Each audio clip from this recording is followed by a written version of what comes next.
It's your adventure podcast hostess with the mostest, Katie Staples. I'm going to share my travel stories, tips, and tricks for exploring and creating unforgettable experiences and memories.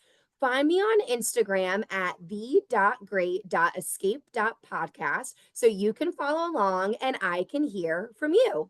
Today, we're chatting with my friend Noah all about his trip to Israel. I've known Noah for almost a year now. We met in an Atlanta meetup group. Noah, tell us about yourself.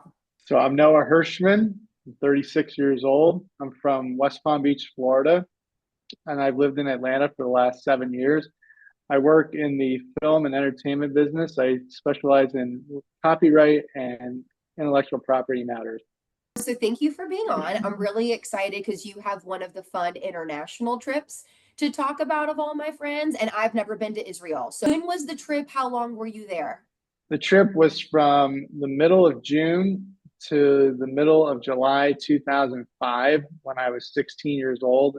I was a rising junior in high school. The trip to Israel began the previous winter, this January of 2005.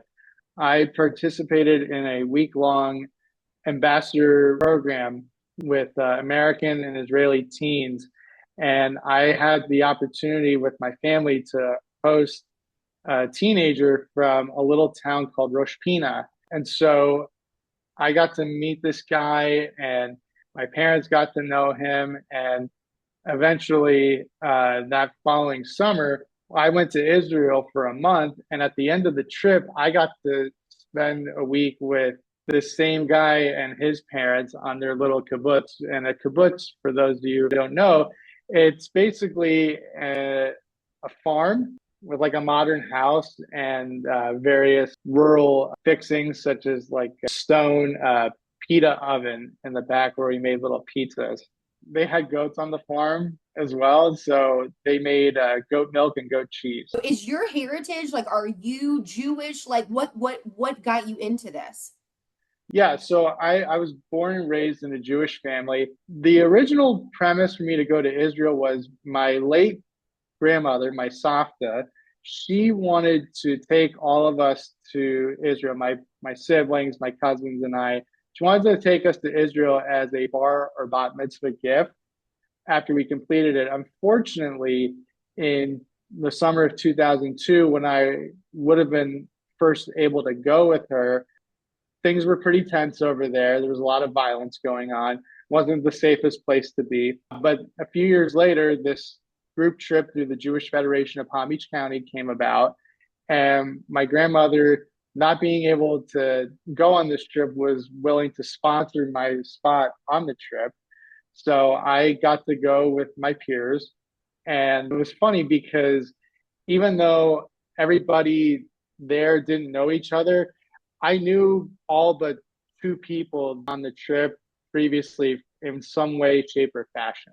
Okay, so you go for a month. Where were the first few places that you visited? Oh man, the very beginning of the trip, we started with a bang. So we landed in Tel Aviv on Friday morning, and the very first place we went to from the airport was Jerusalem. So we were spending Erev Shabbat, which means pre-Sabbath, Friday afternoon in Jerusalem. And I remember one of the very first things we did after we had lunch was go to the Western Wall. And so one of the traditions at the Western Wall is you can take a little piece of paper, and any note that you have, it could be a prayer, it could be, words of wisdom, you scribble it down and you stuff it inside the cracks of the wall. And so I got to do that. And, a lot of people go there to pray, to meditate, all those things. So doing that with the group right off the bat was pretty cool. And it's still ingrained in my mind to this day, almost 20 years later. And will you share, for those people who don't know the more strict Jewish faith, tell us about Friday afternoon onward in the weekend? Shabbat really begins on Friday morning, especially in Israel. Folks pretty much spend all day preparing for Shabbat, whether it's the meal, the alcohol, whatever, just the home setting, because they really do treat it like a 24-hour sabbatical. Drop everything, relax.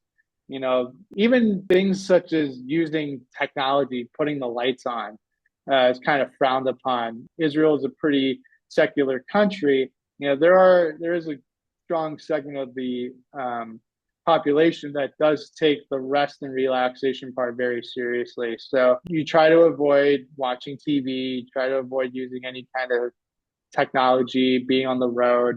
And then at the end of Shabbat, they have a little service called a Havdalah. And basically, at the very end, you light up these herbs and you kind of get a whiff of them to kind of symbolize the end of one week and a sweet beginning to the next week. Let's talk about the Western Wall, especially.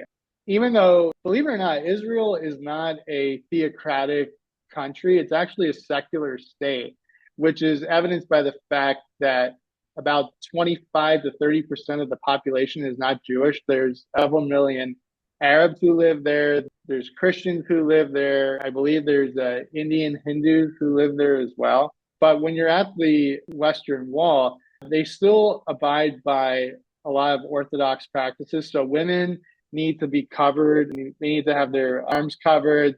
They can't be showing off their kneecaps. Usually need a head covering. I was wearing a kippah when I was there. So they definitely take that part of it pretty seriously. But otherwise, it's fairly liberal around various other places in the country. And so you got to spend Friday, Western Wall, Jerusalem. Tell us more about what in particular you did right in there. So we basically toured the Jewish quarter of Jerusalem, and we learned a lot about the history of the first and second temples that were there and the ruins. And, we got to, it's funny because the Western Wall, you see it on street level and it doesn't seem all that imposing, but then you get a virtual view of it and you realize it goes down a couple hundred feet below street level. So it's a pretty impressive structure. And mind you, it's been there for a couple thousand years now. What I really appreciate about Jerusalem is that even though Israel in general is pretty modernized, but there are parts of Jerusalem that are still have kind of like that archaic feel to it. Almost like you're stepping back into a time machine to the biblical days. If someone were to plan a trip to Jerusalem, to the Western Wall, what would be the biggest tip you would have for them or suggestion of what to see, what to do, what to eat? I would say if you're a woman, dress accordingly, even during the summer. Make sure your arms are covered and your knees are covered for sure. If you're a male, and you're at the Western Wall, make sure you wear a head covering, a yarmulke, kippah. I would say if you can find some good shawarma, go for it. The shawarma in Israel is fantastic. I've spent the last 20 years looking for good shawarma in the United States, even in New York, where there's a million Jews. It's impossible to find anything that compares. Also, falafel. If you're not feeling the meat, find some good falafel with some good hummus. Shawarma, falafel, hummus. Those are your go-to foods whenever you visit Jerusalem. Okay, what was next after that part of the trip? We went down to a town at the very tip of the country called Eilat. It's kind of like Israel's version of Miami. It has a very beach vibe to it, really laid back and relaxed. And then after that, after we were there for a couple of days, we slept in bedouin tents for a night. Going back to the beach part, the place that you said was similar to Miami. So what is the beach attire in Israel? If over in Jerusalem it was much more modest, what does it look like in that area at the beach? Exactly what you would imagine Miami. It's pretty liberal. I saw quite a few guys wearing Speedos, so that's totally acceptable. It's funny because Israel, technically, geographically speaking, is considered part of Western Asia. However, because of its political standing, it kind of has that European influence. And thus you see that in the way people dress from time to time, especially at the beach with the Speedos. So yeah, if you're a male, Speedos are cool. If you're a female, regular bikinis are cool too, or a one piece, whatever you want. I don't know if there's any nudist beaches or anything like that. So Too they don't young get too to. crazy. They're not But full yeah, European. yeah, I would say it's pretty similar to the American European, beach attire. And then you mentioned staying in a bedouin tent. So tell us, what Yeah. was it like staying in that? Did you have to put that together? Was it already there for you? Tell us about that experience. Yeah, so everything we did on this trip was planned ahead of time. And especially because Israel is such a small country with heightened security measures always in place. Uh, every trip, every group that enters the country, they have to register with the Foreign Affairs Office or somebody of that nature. So we had it organized, we had it reserved to stay in a Bedouin tent.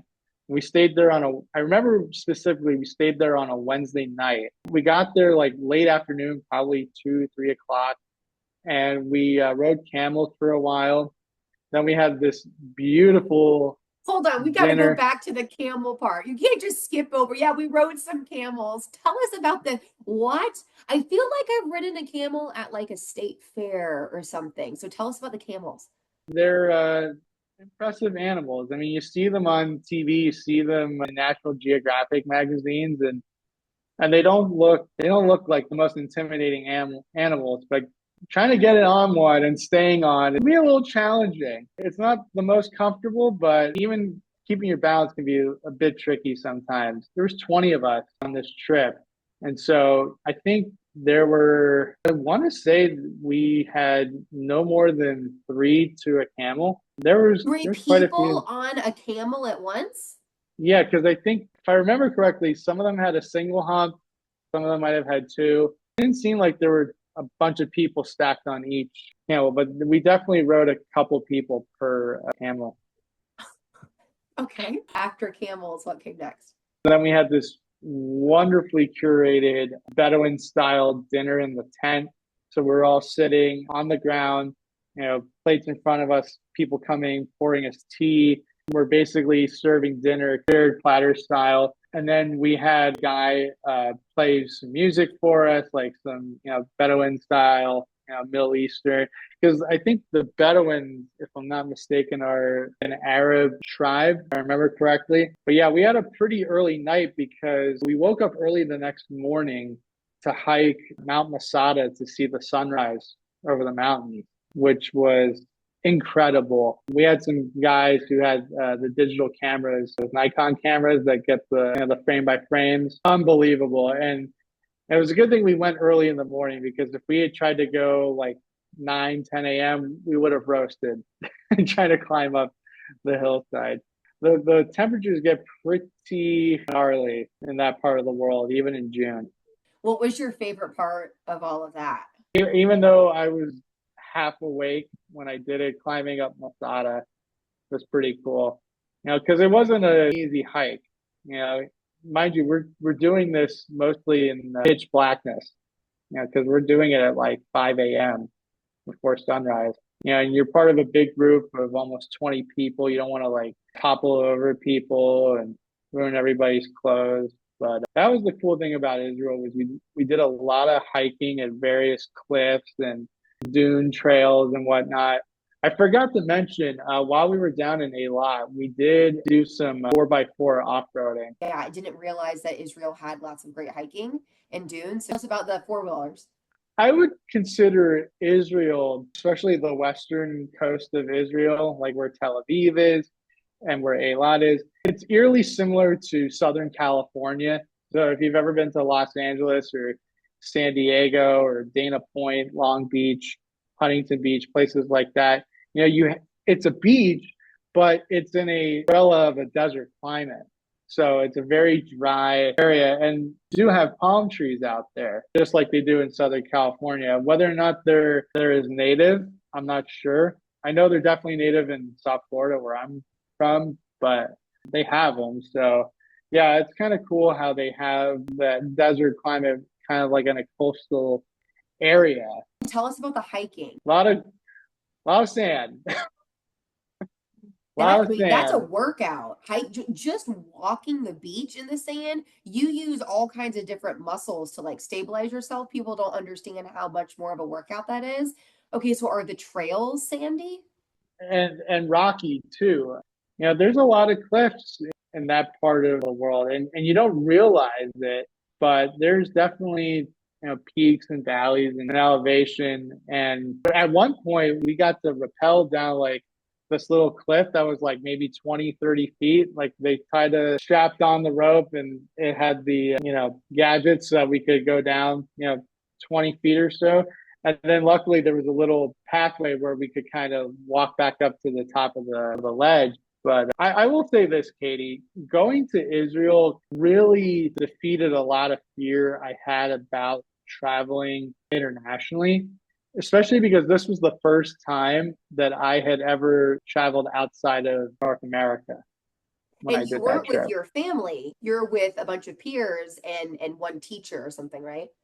Yeah, with one chaperone, exactly. And then just being in a whole new country, almost 6,000 miles away, where they speak a language that you've learned a little bit about through religious school, but you don't speak conversationally. And then also there's a second language, Arabic, that they speak predominantly there as well. I don't know any Arabic. English is they people speak English, but it's a tertiary language over there. It's a bit of a culture shock being on the other side of the world.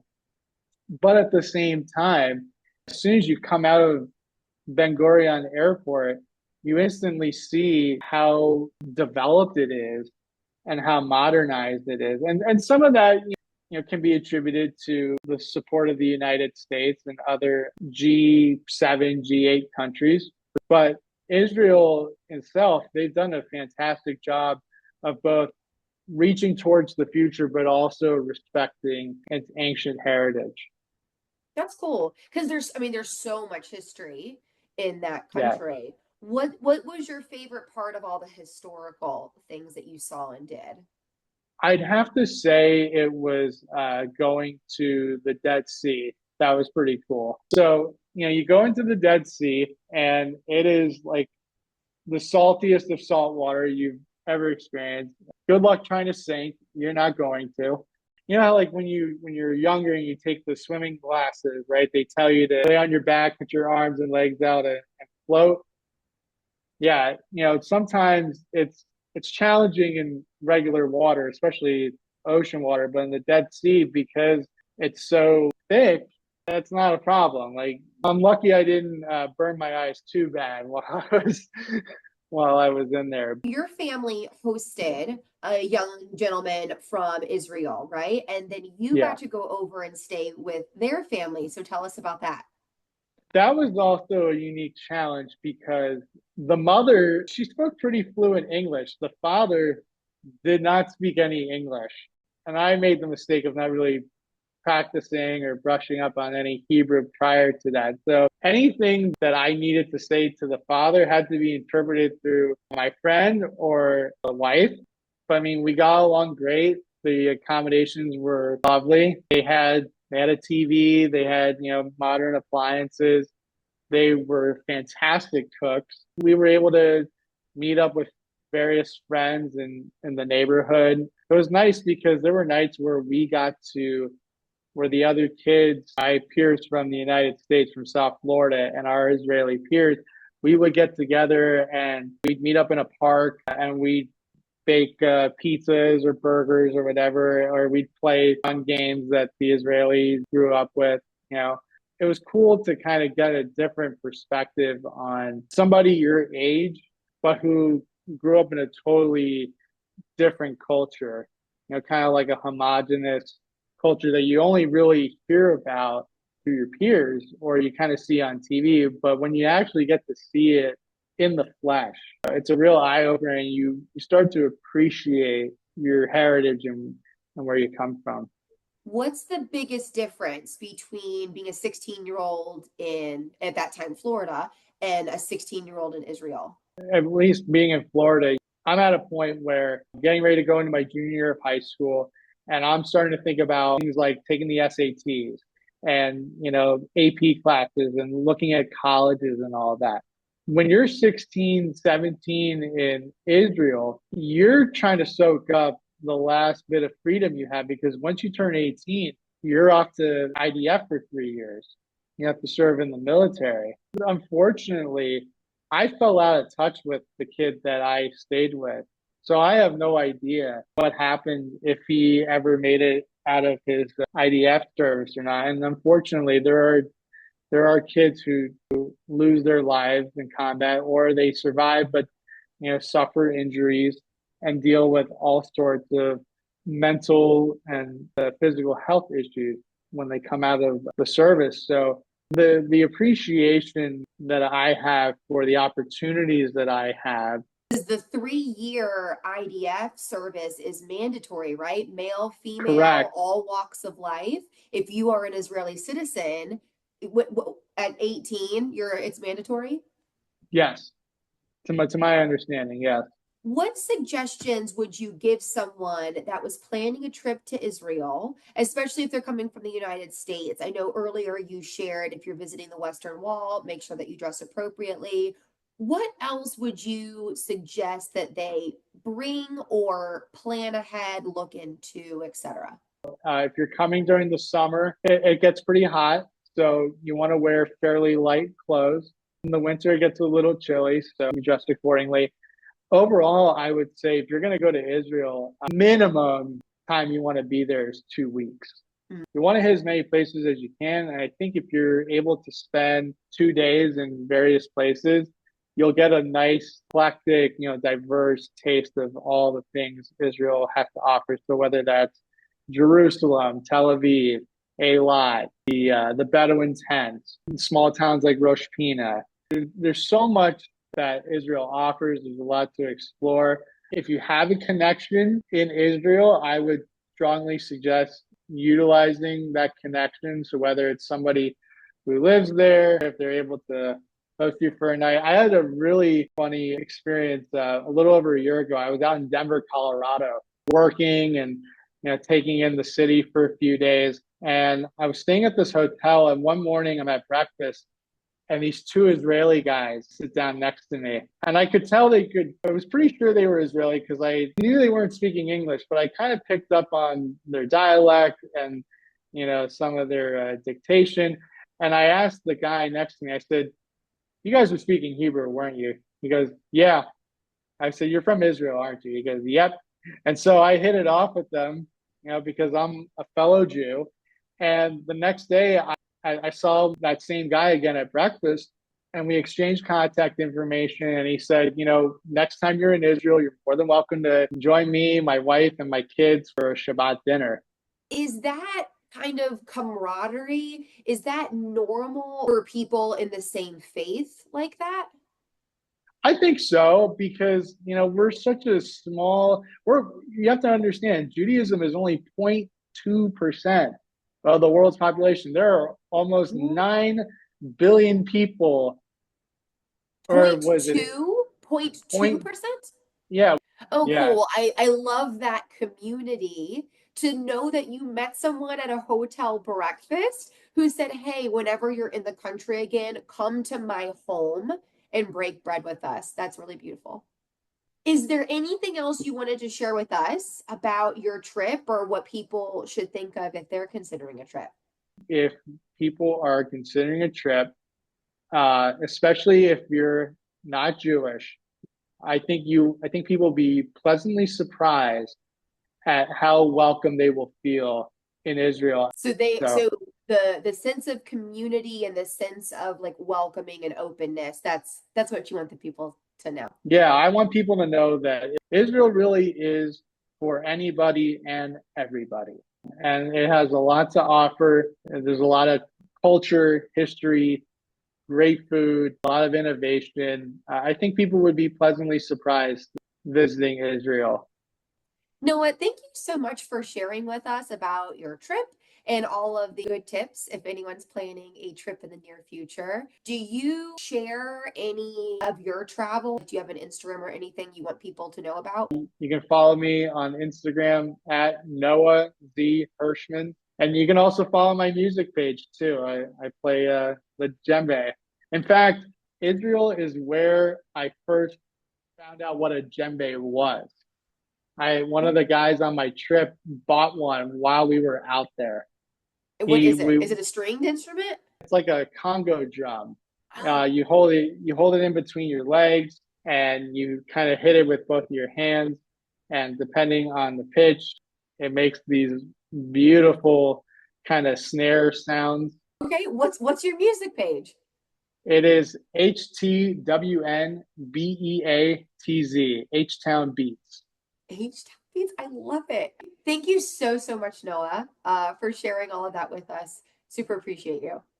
Oh, thank you for having me, Katie. Well, that's it for Noah's trip to Israel. Have you been? I would love to hear from you. What were your favorite parts? Find me on Instagram at the.great.escape.podcast and send me a message. And don't forget to hit subscribe so that you can follow along and dream big for your journeys on the Great Escape. See you next time, adventurers.